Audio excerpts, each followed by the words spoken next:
You meet somebody wealthy, their family at one point was not wealthy. And then the one shows up. The one. One person changes the family tree forever. In my family, I'm the one. And it wasn't because I wanted it or I hoped for it. I fought for it. I want to win. I want to fight for my family. I want my mom and dad proud of me. I want my kids proud of me. I want me proud of me. I want to look in the mirror and be happy with the man I look back at. That he gave it everything, that he went for it. But here's the truth. Most people's dreams can be bought. With enough failure, with enough rejection, they will sell their dreams. They can't still fight. They can get a little bit, but when it gets a little too hot, they go, boom, sold, buy the dream, you can have it. It's not worth it to me. And their will to win is buyable. You can buy it, but if you decide my will cannot be bought, I don't care how long it takes, you can't buy this dude out. I'll keep fighting for my family. I'm the one. I'm gonna change my family tree forever. That's the decision. Decide now. You're gonna keep negotiating the price, or can you not be bought? All I need you to do is speak up and say, I expect to win. Declare that it's over. That yesterday was the last day that you were a loser. Like yesterday was the last day you expected to come up short. When you set out for a goal, expect it to happen. Expect to be successful. Expect it to be positive.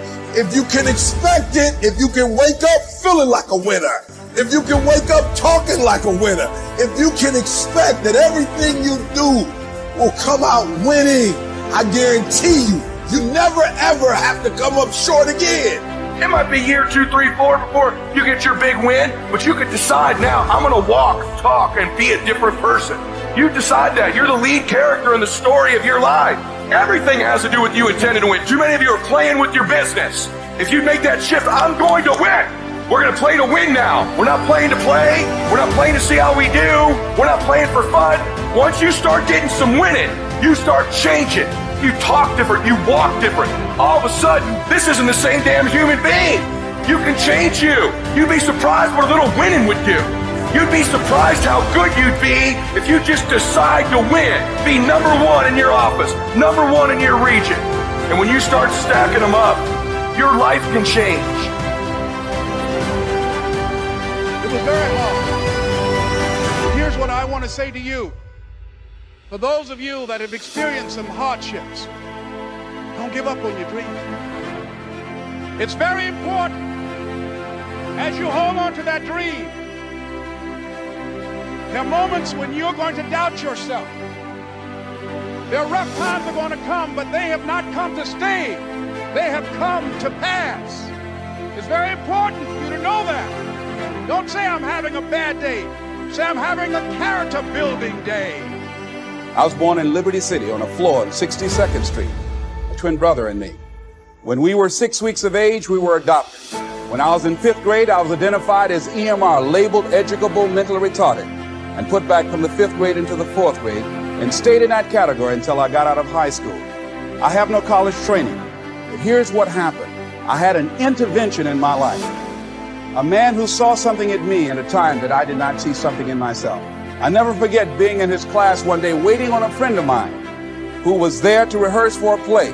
He did not show up, and he asked me to go up to the board and write something on the board. And I said, I can't do that, sir. He said, why not? I said, I'm in a special education class. He said, what do you mean? I said, go up to the board and write what I'm about to tell you. I said, I can't do that, sir. Why not? I'm educable mentally retarded. And he came from behind his desk. He said, don't ever say that again. Someone's opinion of you does not have to become your reality. And that changed my life. It was Oliver Wendell Holmes who said that once a person's mind is expanded with an idea or a concept, it can never be satisfied to going back to where it was. So some of you are going to experience a breakthrough. Some of you are going to go back and look at your dreams and brush them off. Some of you are going to begin to look at yourself and say, hey, look here, I know I have not done all that I can do. Whatever goal that you have in mind, I want that to be a goal that will challenge you, something that will make you stretch. It was Osborne who said, unless you attempt to do something beyond that which you've already mastered, you will never grow. What is it that you looked at some point in time and you decided that you couldn't do it, that you talked yourself out of it? Whatever it is, bring it back out there. How you're going to do it, that will come to you in due time. See, you don't get in life what you want, ladies and gentlemen. You get in life what you are, not what you want. It's very important for you to believe that you are the one to make this happen. I remember this high school teacher, Mr. Leroy Washington, at the end of school one June, it was just a few days before we were supposed to leave, and I just got my report card, and it indicated that I'd failed history, and I'd failed English, and I would have to go to summer school. And I was feeling within myself that I was a failure, that I'm slower than most people in getting paperwork, and I was feeling down on myself and very negative. And Mr. Washington was giving a speech to the graduating seniors, and I was in 11th grade. And even though I wasn't supposed to be in there, I went in there because the speech he was giving, that speech was for me. And as he talked, my heart began to beat fast. Tears began to run down my eyes, and I was in the back just listening to him because he said, and he was a very dramatic man. I still talk to him to this day. He said, as graduating seniors of Booker T. Washington High School, I want you to know that you're blessed and highly favored, and that as you go toward the future, begin to know that you have greatness within you. And if just one of you here begin to envision yourselves as being blessed and highly favored to reach your goals, if just one of you capture the essence of what that means, that you have greatness within you and a responsibility to manifest that greatness, that you can make your parents proud, you can make your school proud, you can touch millions of people's lives, and the world will never be the same again because you came this way.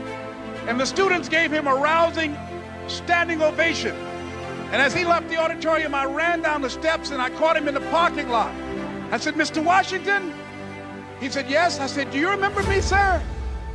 He said, no. I said, my name is Leslie Brown. My mother, she works in the cafeteria here. I'm one of the twins, Leslie and Wesley.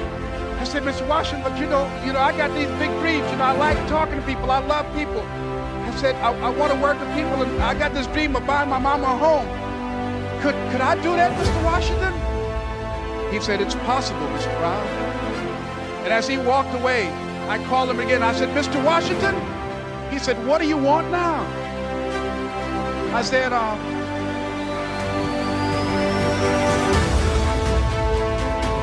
the one, sir. He said, I'm the one. You remember me, sir. I'm Miss Baby Brown's boy. I'm the one. I'm the one. And you must feel that. But that's why you're here. Because you are the one. And I remember when PBS first played one of my specials called You Deserve, one Sunday afternoon in Miami, Florida. I had some friends call him to tell him to tune in. And he watched the program. He called me in Detroit, and I answered the phone. I said, hello. He said, may I speak to Les Brown, please? I said, who's calling? He said, you know who this is.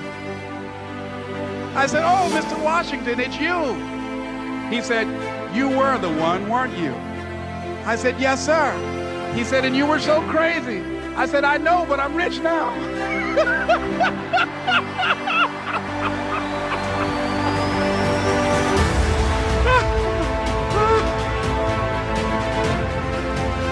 Ladies and gentlemen, it's not going to be easy.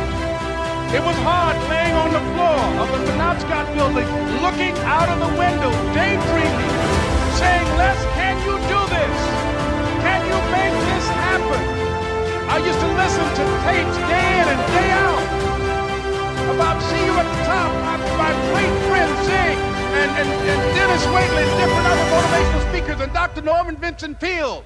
And Dexter saying, don't let nobody steal your dream. I used to ask myself, can I do this? And something said within me, you're the one. You're the one. Now let me tell you something, ladies and gentlemen.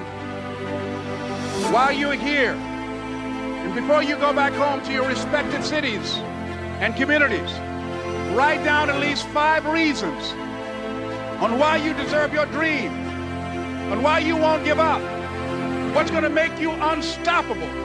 Why you must be unreasonable? Because logical, practical thinking says you can't do it today.